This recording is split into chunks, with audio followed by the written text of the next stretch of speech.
This is Optimal Health Daily, episode 1290. How many meals a day should you eat? And does weight loss coaching work? Both by Dr. Monali Desai of ifwewerefamily.com.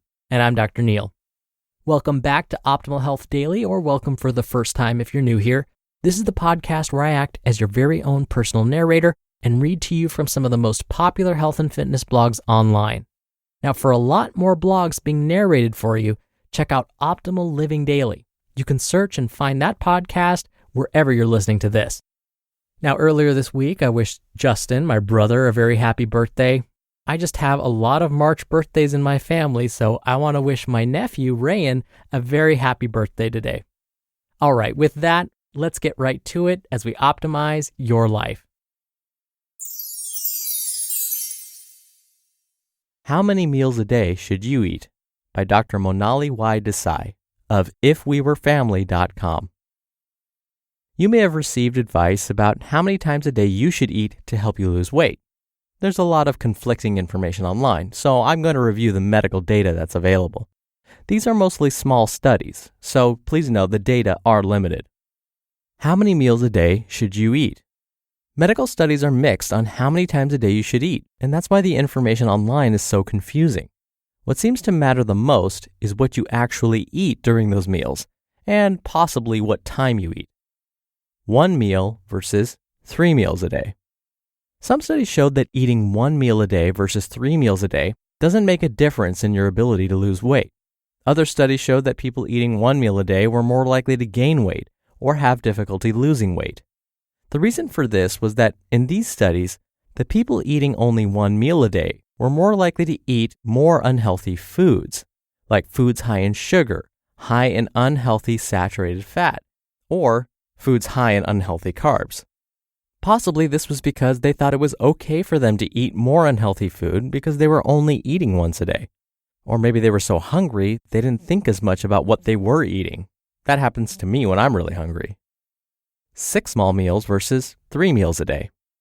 There are also studies looking at people eating 3 regular-sized meals a day versus 5 to 6 smaller meals per day. These studies also showed mixed results about which one is more beneficial for you to help you lose weight. I think this is because it's person-to-person dependent.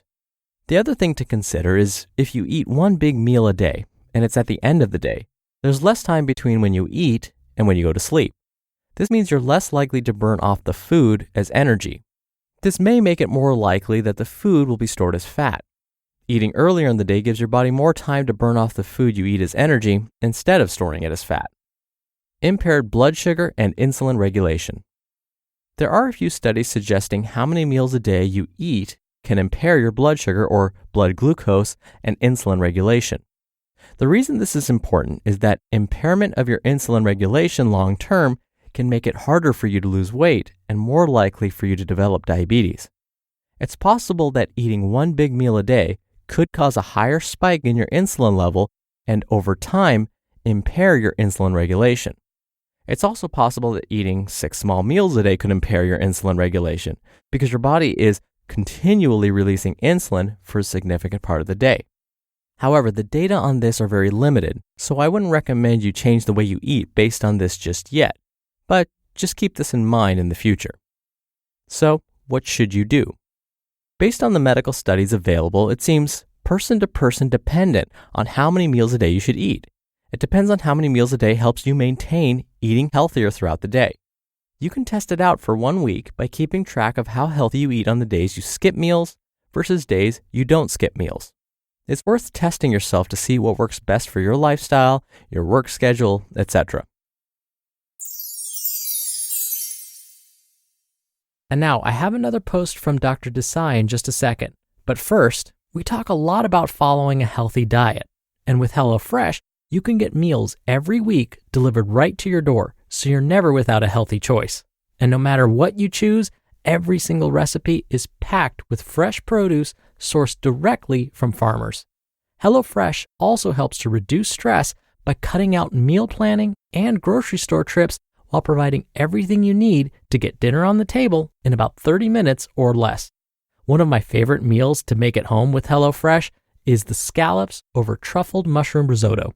I love that everything comes pre-portioned to help reduce food waste and prevent excessive food from being pushed to the back of the refrigerator. By saving time in the kitchen, I gain more quality time to spend with my wife and cat.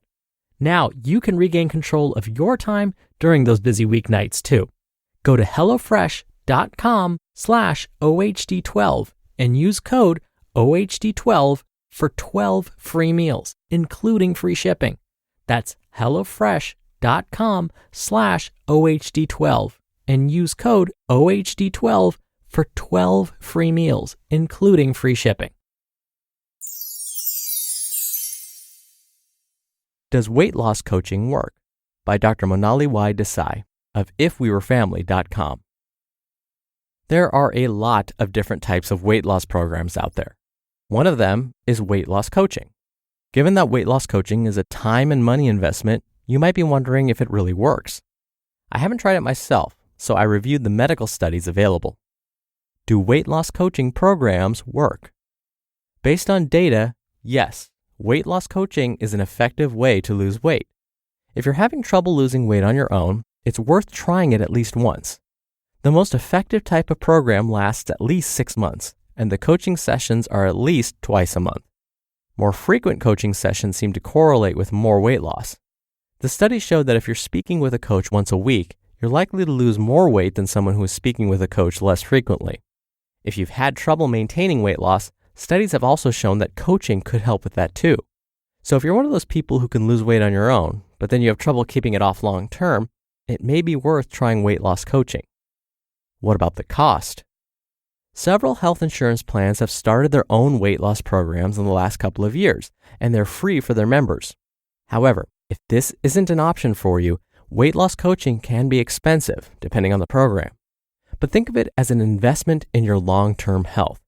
If you're losing weight by eating healthier and a weight loss coach helps you do this, it can help you prevent or reverse long-term health problems like diabetes and high cholesterol. So even though it's expensive up front, long-term, it can help you save money. How long should you try a weight loss coaching program? In the medical studies I reviewed, on average, people lost 10 to 20 pounds in the first 6 months. So if you're not losing weight effectively in the first 6 months of a program, consider that maybe this isn't the right program for you. Even though it may have worked for other people you know, the same program is not going to work for everyone. Different people have different lifestyles, different work schedules, etc.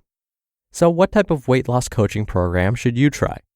It's worth thinking about how you've accomplished things in the past. One approach is to think about your own learning style. Were you a better student in group settings versus individual settings, online versus in person, etc.? That may help you figure out what type of weight loss coaching program would fit you the best.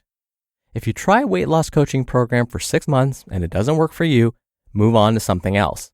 Again, because people have different lifestyles and jobs and even different genetic backgrounds, all of this can affect what will work for you. But don't give up. Sometimes it just takes time to find what will work best for you. You just listened to the posts titled, How Many Meals a Day Should You Eat? And Does Weight Loss Coaching Work? Both by Dr. Monali Desai of ifwewerefamily.com. So a little bit of my commentary. When it comes to nutrition and dieting, we're moving in the direction of personalized nutrition. Because what we're learning is one diet doesn't work for everybody. So a friend or family member may tell you, hey, you've got to try this diet, it worked for me. You try it and you find you've achieved very different results, if any at all. And that's because, as Dr. Desai mentioned in the article I just read, we're all a little bit different. Our lifestyles are different. Yes, there's the genetic component too. And so I would say it's more about quality as opposed to your quantity of meals. So it may not be as important to think about how many meals per day you consume, but rather, what kinds of meals are you consuming? What types of foods are in those meals? That's where I would focus my attention. And then my quick comments with regards to weight loss coaching. Yes, absolutely. Having an accountability partner in some way, whether it's paying a coach to help you or whether it's a friend or family member that's keeping you accountable, either way, yes, it's a good idea. We know from lots and lots of well-designed studies that having an accountability partner, having that support is so important. And I love what Dr. Desai mentioned. It sounds like a lot of money up front. To invest in something like this, to invest in yourself, Well, that's something that may be challenging to think about. But as Dr. Desai mentioned, the investment now may help save you money later. Because as we get older, we know we're more at risk for chronic diseases. But if we can help prevent them now, well, you're going to save yourself not just a lot of money, but a lot of heartache and a lot of misery. Take it from me. I have a chronic disease because I wasn't following a healthy lifestyle, and I'm paying for it now. All right, that's it for today. I thank you as always for listening. Thank you for being a subscriber of the show. I hope you have a great rest of your day. I'll be back here tomorrow where your optimal life awaits.